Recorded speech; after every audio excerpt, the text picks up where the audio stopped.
Saya tertarik dengan niat tadi, Ustaz. Niat itu kan salah satu tujuannya adalah membedakan dengan yang pekerjaan yang biasa gitu, yang biasa dilakukan. Nah, kayak orang mandi junub, mandi wajib. Kalau dia nggak niat ya sama aja mandi biasa. Kalau dia itikaf ya sama aja masuk masjid biasa. Seperti itikaf. Itikaf. Benar. Itu kan membedakan niat ini. Nah, kalau setiap perbuatan baik itu harus diniatkan dari bangun tidur sampai mau tidur, itu sepertinya banyak sekali yang harus diniatkan, dan diniatkan itu biasanya berbarengan dengan amalnya, maksudnya perbuatannya, Ustaz. Iya. Itu apakah selalu niat terus berjalan dengan perbuatan baik itu, Ustaz? Iya, jadi kenapa niat itu yang kita ketahui dari Rasulullah itu kan di hati. Jadi tidak terucap. Hati. Kita mau melakukan perbuatan baik kan di sini dulu. Ini ngikutin, kemudian diprogram apa aja yang dikerjain. Di sini berbuat baik. Kan gitu. Berbuat menolong. Menolong orang kan berbuat baik. Tapi kalau kita mau niatkan Allah Ta'ala, ya kan di sini bisa walaupun nggak ngomong. Ya di sini kan bisa aja niatnya memang menolong orang karena Allah, nggak ada yang lain. Tanpa niat nggak ada nilai. Karena ada orang yang ngeluarin tanpa niat sebenarnya. Bisa aja ngeluarin sesuatu tanpa niat. Karena apa?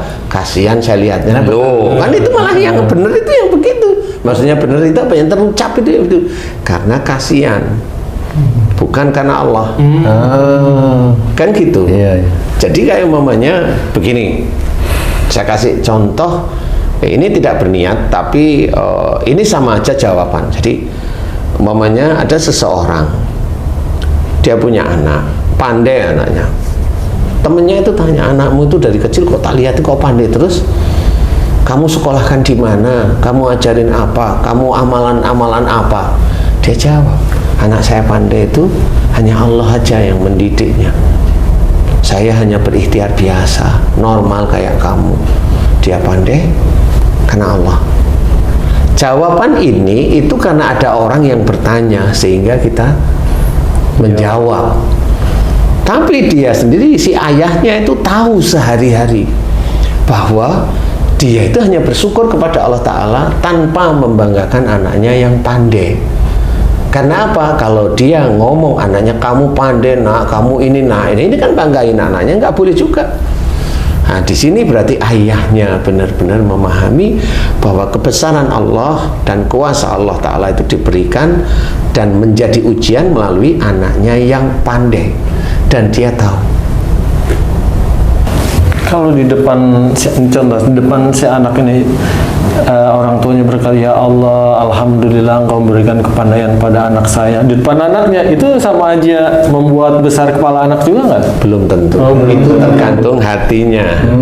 Itu dia mau didik anaknya mengenal Allah, atau dia mau di depan anak sama di depan orang lain kelihatan dia itu seperti beriman kepada Allah. Kan nggak tahu.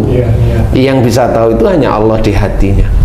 Berarti niat itu yang tahu itu dirinya dengan Allah. Benar.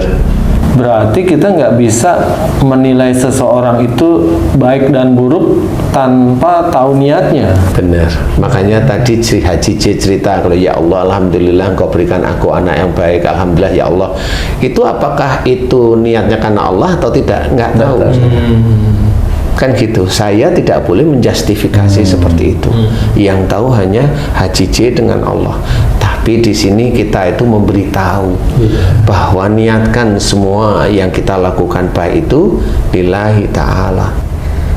Seperti itu, insya Allah. Makanya kita harus hati-hati bagaimana kerja karena Allah Ta'ala. Melakukan perbuatan baik karena Allah itu bagaimana? Karena apa? Semua ada ujian yang harus kita lalui. Semuanya, dan itu dari mana? Dari Allah.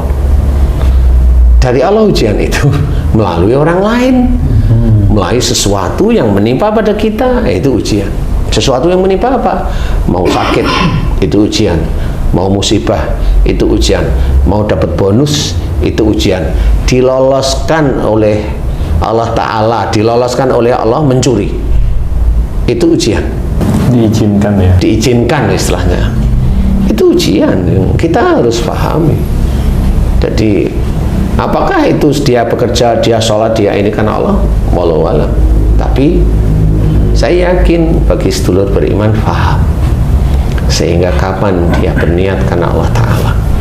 Karena kalau dia hanya berniat duniawi, dia nggak akan dapat akhiratnya, insya Allah. Satu lagi Ustaz. Mantap. Jadi kan kalau niatnya sudah jelas lillahi ta'ala, ini contoh mungkin agak hiperbola Ustaz. Kita tahu nih, misalnya ada orang miskin sudah lama nggak makan, tapi kita tahu juga di situ di kebun itu ada ubi punya orang yang korup misal. Kita nggak punya nih, ubi nggak punya, niatnya nih, Ustaz, lillahi ta'ala saya mau nolong itu, tapi saya ambil tuh Ustaz, ubinya itu, saya kasih ke itu, untuk dia semua. Tetap salah nggak Ustaz? Salah. Oh. Macam Niatnya kayak kan lillahi ta'ala Ustaz. macam kayak film ya Robin Hood. Ya. Salah. Salah Ustaz. Tetap salah. Caranya Pak Ustaz? Itu sebenarnya ya caranya salah, kan tetap nyuri itu. Tetap nyuri, mau bilang gimana? Oke. Kan itu tetap nyuri aja, salah. Cara juga menentukannya. Seperti itu tetap salah. Berarti niat baik, cara salah menjadi salah. Ya gugur ya. Iya. Seperti itu. Jadi harus kita ketahui bahwa niat itu sangat penting. Dalam hati niatkan karena Allah Ta'ala apa saja, ya, niatkan karena Allah Ta'ala. Istighfar ya untuk mohon ampun, bertasbih memang muji Allah, seperti itu, niatkan dan kita faham. Dan kalau yang belum, yang sekian puluh tahun itu sepertinya belum dicatat oleh Allah Ta'ala menjadi niat karena Allah Ta'ala, ambil, silahkan ambil. Itu sama seperti dosa-dosa masa lalu bertahun-tahun. Pada saat bertahun-tahun dosa kan gitu ya, kan umpamanya preman malain sekian tahun, anaknya sekolah ya pakai uang preman, istrinya makan yang pakai uang preman, dia selingkuh ya pakai uang preman, kan gitu ya.